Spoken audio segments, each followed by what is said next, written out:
My dad, growing up, used to talk about talent and IQ all the time. And I want to say that it does count. I've got an 18-year-old at home named Amanda. Sometimes she comes home with stories about Eli. Eli's in her math class. Eli never works. Eli never does his homework. Eli seems to have invented calculus on his own because he still gets perfect scores on all the math exams. And my daughter's convinced that Eli is so prodigiously talented that it doesn't really matter in life whether Eli's going to work hard or not work hard, because he's obviously going to become super successful. But I think by now I have convinced my daughter that insofar as talent counts, effort counts twice. First, because no matter how talented you are, you have to multiply that talent by hours of effort to actually gain skill, to learn calculus, to know how to write a memo, to know how to lead a team, know how to do all the things, frankly, that you have learned, your many hard-earned skills.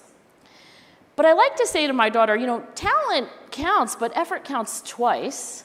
Because once you have a skill, you know how to lead a team, you know how to do calculus, you know how to act in a film, you have to actually apply that skill. It's effort applied to skill that creates human achievement. And so when Will Smith says, "You may be more talented than me, but I will never get off this treadmill before you," I think what he's pointing to is that effort and talent are not the same thing. And in the long run, it may be, just as Darwin intuited, that effort may matter more.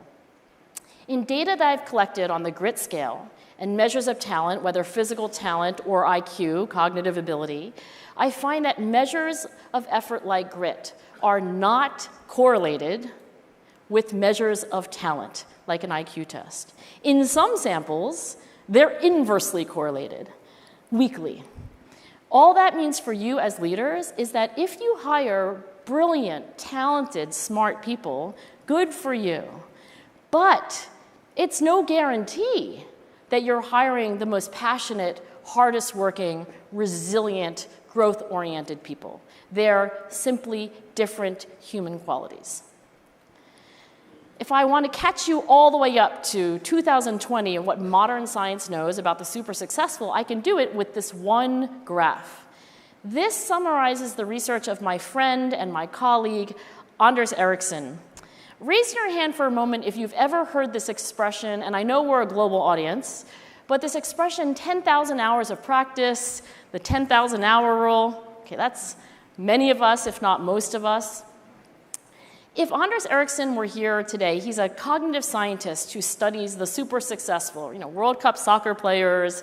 He goes to tournaments like Sudoku tournaments, etc.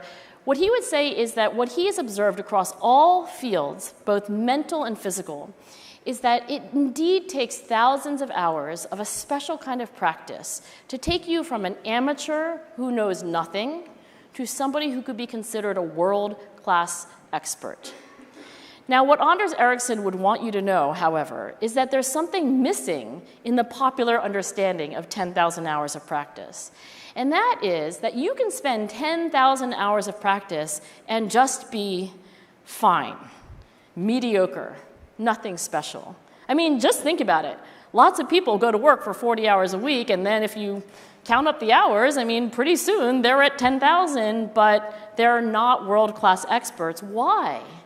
And the singular insight from his lifetime of research is that it is not just the quantity of practice that matters, it's the quality of practice. The way experts practice is different. And I think there are powerful lessons for all of us in this room because they apply not only to the individual, but they apply to the overall organization. Before I unpack for you what Anders has found about the way experts practice and how different it is qualitatively, let me suggest that life always presents us a multiple choice, and there are more than two answers. You can become more and more expert at what you do. That's the red learning curve. You never stop learning. I think that is the culture of Genpact and its valued clients. You can be like most organizations and most people, which is to say that you will put in hours and hours, but they're not the kind of practice that gets you better. You plateau on the, I like to call it the plateau of arrested development. But the third choice that anyone has at any time is to exit completely, to stop training at all. And it is the nature of human nature that we lose the skills that we have acquired when we are not practicing them. Let me use myself as a personal example. Being an Asian female in New Jersey, I had to play piano. It was part of my cultural destiny, so I did it. And I was never very good. I quit after some years, and what little skill I had in piano, I now have none at all. And if you used to practice a musical instrument or speak another language or play a sport and you are no longer actively doing that, then you know exactly what I mean. You don't get to hold on at the same level to all the human skills that you have acquired. So I study grit in part because it keeps people on this red learning curve to becoming more and more and more excellent at what they do. But I also study grit because it is those gritty individuals who prefer to finish things that they've started and have interests that sustain themselves over years, if not decades, if not a lifetime, that keeps them from quitting one thing after another after another.